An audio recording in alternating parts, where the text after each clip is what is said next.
روز شما بخیر بینندگان ارجمند. این برنامه خبری و تحلیلی اخبار آزادی است که شما را در 15 دقیقه نزدیک با خبرهای تاجیکستان و جهان آشنا می‌کند. امروز سه‌شنبه 14 اپریل است. با موضوعات اساسی نشر شناس شوید. یک روز این جانب گلوگاه هرمز تحت محاصره نیروهای آمریکایی قرار دارد، ولی کشورهای میانه رو باور دارند که واشنگتن و تهران را سر میز مذاکرات برمیگردانند. دادستان سابق میگوید بحثش با تعمیرگران خانه را بگذار دادگاه حل کند. کارگران با طلب پرداخت حق زحمتشان کارپرداری کردند. توجیکی خودم و وطنی خودم و مویه کی داد کرد خودت دانگال. هم پولم مویه گران نتوانیم سازیم. حکومت قزاقستان میگوید پیام رسانی وطنی عملیات امنیت کاربران را تامین میکند. کارشناسان اینترنتی از نظارت کاربران هشدار میدهند. فاندهای نفقه، شرکت‌های بیمه، تشکیلات مبلغ‌گذاری خرد، لامبردها و حتی نقطه‌های عوض پول از این نظارت دولت بیرون مانده و در آنجا بسیار عملها انجام می‌شوند. یک دادستان در روسیه از دادگاه خواسته است که گروه 24 یک سازمان مخالف دولت تاجیکستان تشکیلات افراطگرا و فعالیتش ممنوع اعلان شود. بنا به گزارش نشریه کامرسانت، دادستان ولایت ایوانوو در درخواست رسمی گفته است این گروه در گذشته ضد حکومت تاجیکستان فعالیت می‌برد، ولی بعد آغاز عملیات نظامی در اوکراین به ضد حکومت روسیه فعالیت می‌کند. نشریه قضیه یک از رهبران این گروه رحمتجان محمدجان را دلیل آورده است که هنگام سفر پرزیدنت تاجیکستان امامعلی رحمان به مسکو در نزد کرمل اعتراض کرده بود. هرچند که محمدجان به تاجیکستان استرداد و در سال 2021 یعنی یک سال پیش از شروع جنگ اوکراین به 20 سال زندان محکوم شد، دادستان روز گروه را با مخالفت به جنگ اوکراین متهم کرده است. دادستان ایوانوو ادعا دارد که گویا گروه 24 با سازمان‌های اوکراینی همکاری می‌کند و از آنها پول زیادی گرفته است. گروه 24 که هنوز به این خبر واکنش نشان نداده است، در گذشته هر گونه ادعا درباره افراطگرایی را رد کرده است. سازمان مذکور که اعضای آن در کشورهای اروپا پناه برده‌اند، پیوسته سیاست‌های حکومت تاجیکستان را تنقید و هنگام سفرهای مقامات کشور به آن کشورها تظاهرات برپا کردند. گروه 24 از جانب صاحبکار ناراضی عمرعلی قوتوف تأسیس یافته بود و خود او سال 2015 در استانبول کشته شده است. در پی مذاکرات ناکام هیات‌های ایالات متحده آمریکا و ایران در اسلام آباد پاکستان اینک یک روز است که گلوگاه هرمز تحت محاصره نیروهای آمریکایی قرار دارد. نشریه اکسیوس نوشته است که کشورهای میانه رو یعنی پاکستان، مصر و ترکیه امید دارند که واشنگتن و تهران اختلافاتشان را پشت سر کرده سر میز مذاکرات برمیگردند. تا آن زمان کارشناسان جنگ کشتی‌های نفتکش را به یاد می‌آورند که سالهای 80 عصر گذشته به وقوع پیوسته بود. طاهر سفر گزارش می‌دهد. کشتی نفتکش در آتش و تهدید موشک‌های ایران و مینه‌ها. جنگی کشتی‌های نفتکش در سالهای 1980 برای ملاحانی که آن روزها را دیدند بحران کنونی در گلوگاه هرمز خاطره‌های تلخ را زنده می‌کند. در این جنگ نو بیماری روانی ما دوباره خروج کرد. ملاحانی که در سالهای 80 آنجا بودند روزهای سختی را می‌گذرانند.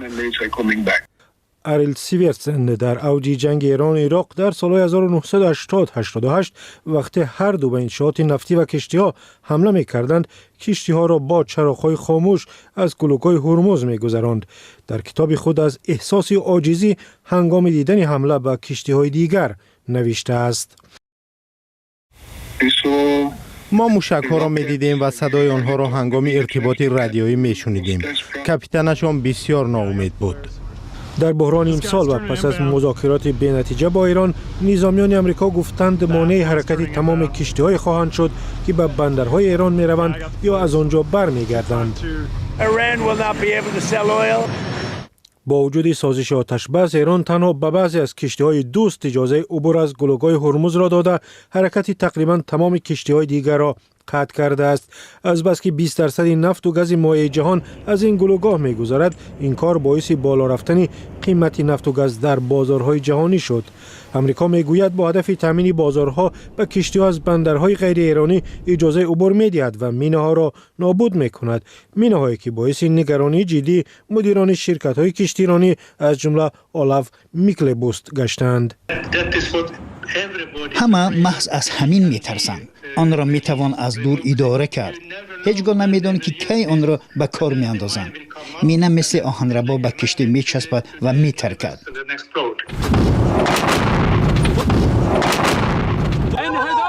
در آغاز درگیری‌های امسال حداقل 22 کشتی از جانب ایران هدف قرار گرفتند پس از حمله‌های آمریکا و اسرائیل به ایران. میکلبوست این وضع را به جنگ کشتی‌های سال‌های 80 مانند می‌کند که در آن بیش از 100 ملاح کشته و صدها کشتی ویران شد. ما از رادار قریب استفاده نمی کردیم. تنها گاه آن را فعال می کردیم چون آن می توانست به ساحل پیام دهد و جای ما را فاش کند. دونالد ترامپ میگوید کشتی‌هایی که برای عبور امن به ایران $2 میلیون باج می‌دهند بازداشت می‌شوند. سازمان بین المللی کشتیرانی و میکلبوست این گونه باج را غیر قانونی می‌نامند. این مافیا است. گلوگاه هرمز یک راه آبی آزاد برای همه می باشد. حتی اگر حرکت کشتی‌ها سر گرفته شود شاید هفته‌ها لازم آید تا کشتی‌های درمانده در خلیج فارس راهشان را ادامه دهند. من فکر می کنم آنجا باید چیزی مثل چراغات راهنما باشد چون حالا کشتی ها خیلی زیادند و گلوگاه هرمز خیلی تنگ است. بنا به گزارش نشریه کشتیرانی لوید لیست عین زمان حدود 800 کشتی در خلیج فارس درمانده‌اند. در ولایت سوغد میان کاردهنده و کارگران ماجرای برخاست است. کاردهنده دادستان سابق شهر بستان و کارگران گروه 15 نفری تعمیرگران می باشند. کارگران عبدالغفور نیازبدالوف را برای پرداخت نکردن حق کارشان گناهکار می کنند. در نوبت خود دادستان سابق بستان از بالای آنها به دادگاه عریضه داده است. اصل ماجرا چی است؟ از گزارش همکارم فرزان محمدی می بینیم. شهری رسیه گوید مایل است. توجیکی خودم و وطنی خودم و مویه کی داد که دوستی تانگال. هم پولم مویه گران نتوین سوسیم. تعمیر خانه یک دادستان سابق در شهر بوستان ولایت سوغد جنجال برانگیز شده بحث آن تا به دادگاه رفته است. کارگران دعوا دارند که خانه را حدود 4 ماه تعمیر و آرایش کردند اما مزدشان را پوره گرفته نتوانستند. به ادعای آنها سخن درباره 108,000 سامانی معادل بیش از $10,000 می رود. موه به حسابی که 45,000 سامان داد قسم که همونم به جنگ و جنجال. من شاهدام من اینجا هستم. من داجی ثبتش هم هست. ثبتش هم هست که ما وی دکزات که میتونم. با چند پول دیگه دادن اشتر کو؟ 108,000 سامان. مالک خانه عبدالغفور نیازبدالوف کارمند پیشین دادستانی بوده است که زیاده از 40 سال در مقام‌های گوناگون از جمله دادستان شهر بوستان و معاون رئیس دادستان سوغد کار کرده است. حالا بازنشسته است.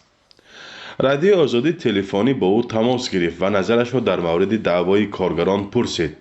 عبدالغفور نیازبدالوف اگرچه قضیه را شرح نداد در عوض این حرفها را گفت. فکر ما سود رو مراجعت کردیم و عرضه مقابل دعوا قطعی قرار سود برایت قانون قطعی بعد مرحمت چقدر رپورتاج میکنید در کار شما مرحمت و آده این دستاری رسمترین سودی هیچ کس حق ندارد که این چیز به عرضه شود از جمله شما همچون ژورنالیست. در حالی که صاحب خانه راضی نشد قضیه را آشکارا در میان گذارد مظفر مسعیدوف میگوید که کار در حوالی عبدالغفور نیازبدالوف با دعوت خود او از ماه فوریه تا ماه می سال 2025 ادامه کرد. گروه کاری از 15 نفر عبارت بوده است و افزود هرچند با خوراک نصف روزی تامین بودند پره پرداخت نشدن پول باعث به رد و بدل بین کارگران و در نهایت کارپرتایی آنها گشت. سببی کارپرتایی ما همین که پولیش که ترچکوی پوره رشاد نکرد و ها تاثیر داجه من به گفت که بیا سوید به مراجعت کنیم میگه همون تونید خودتون گرید گفت. بعضی از اعضای عائله نیازبدالوف در گذشته در مقامات حفظ حقوق تاجیکستان کار کردند و برخی هنوز هم کار میکنند، از جمله 2 فرزندش. استاهای ناراضی میگویند محض همین حالت باعث به تهدید و کشالکاری در گرفتن مزد کارشان شده است. مقامات های بالا من گنرالی پروکراتور سودی عالی و خواهش میکنیم که همین پروموی این سنجشی فوری دیده شود. بعضی از منصبداران حاضره و پیشین در تاجیکستان که معاششان خاکسارانه نامبر می شود، خانه و منزلی با حشمت دارند و برای ساختمان و آرایش آنها کارگران را اساساً از داخل و گاهی از خارج می آورند. به مشکل پیچیدن کار استاها در خانه یک دادستان سابق از موردهای کم شمار بوده است. حالا این بحث به دادگاه رفته است و هر دو جانب منتظر خلاصه دادرس هستند. فرزان محمدی، رادیو آزادی، شهر خوجند. آژانسی تنظیم و رشد بازار مالی قزاقستان به نهادهای مالی توصیه داده است که از پیام‌رسانی داخلی آیتو استفاده کنند. در این باره اول شده بلومبرگ با تکیه به منابع خود اطلاع داده است. آژانسی به شرح بیشتر این خبر را تصدیق نمود. چرا مقامات از این راه به تبلیغ پیام‌رسانی ملی پرداختند و در پس این روند چه خطرهای نهان است؟ گزارش نسته شیوریم در این باره را شهلای گلخوجه تقدیم می‌کند. тобистони соли 2025 ва баъд аз ҷаласаи ҳукумати қазоқистон нақшаеро эълон карданд ки тибқи он бояд дар бахши хадамоти давлатӣ дар ин кишвар паёмрасони миллӣ бо номи айту таъсис дода шавад. хабаргузории блумберг 7 апрел навишт ки оҷонсии танзими бозори молиявӣ ба ҳама ниҳодҳои молӣ тавсия додааст ки ба ин паёмрасон гузаранд.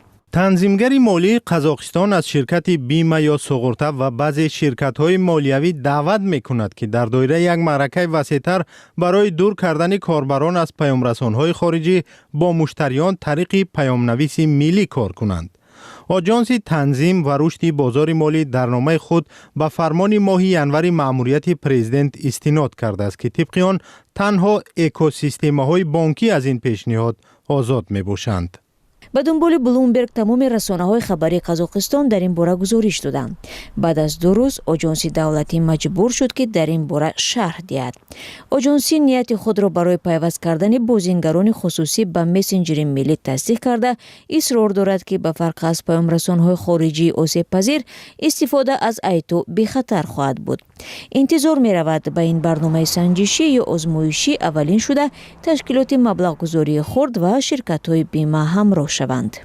оҷонсӣ ин масъаларо дар робита ба зарурати таҳкими амнияти иттилоотӣ аз ҷумла таъмини ҳифзи маълумоти шахсӣ дар пасманзари афзоиши фаъолияти қаллобӣ зимни пешниҳоди хидматрасониҳои молиявӣ баррасӣ мекунад. айту амниятеро таъмин менамояд ки мессенҷерҳои хориҷӣ ба корбарон фароҳам оварда наметавонанд. зеро махзани ин паёмрасон дар дохили қазоқистон аст ва тамоми маълумот маҳфуз мемонад. изҳорот дар бораи амнияти истисноии айту дар ҳоле садо медиҳад ки сарусадо атрофи ифшои маълумоти шахсии шаҳрвандони қазоқистон идома доранд. аз нигоҳи иқтисоддон Айдар Алибоев ҳеҷ кафолат нест ки дар низоми ин паёмрасон заъфе пайдо ва маълумоти арзишманд дар бораи бахши аъзами аҳолӣ дар интернет паҳн намешавад. аксари сокинон хоҳ ё нохоҳ бо ширкатҳои бима ва ташкилоти хурди қарздиҳӣ ҳамкорӣ доранд. муштариёни бонкҳо кайҳо бо зери назорат ҳастанд. ҳама ба ҳисоб гирифта шуданд. аммо муассисаҳои ғайрибонкӣ ба мисли фондҳои нафақа, ширкатҳои бима, ташкилоти маблағгузории хурд, ломбардҳо ва ҳатто нуқтаҳои ивази пул аз ин назорати давлат берун мондаву дар он ҷо бисёр амалҳо анҷом мешаванд.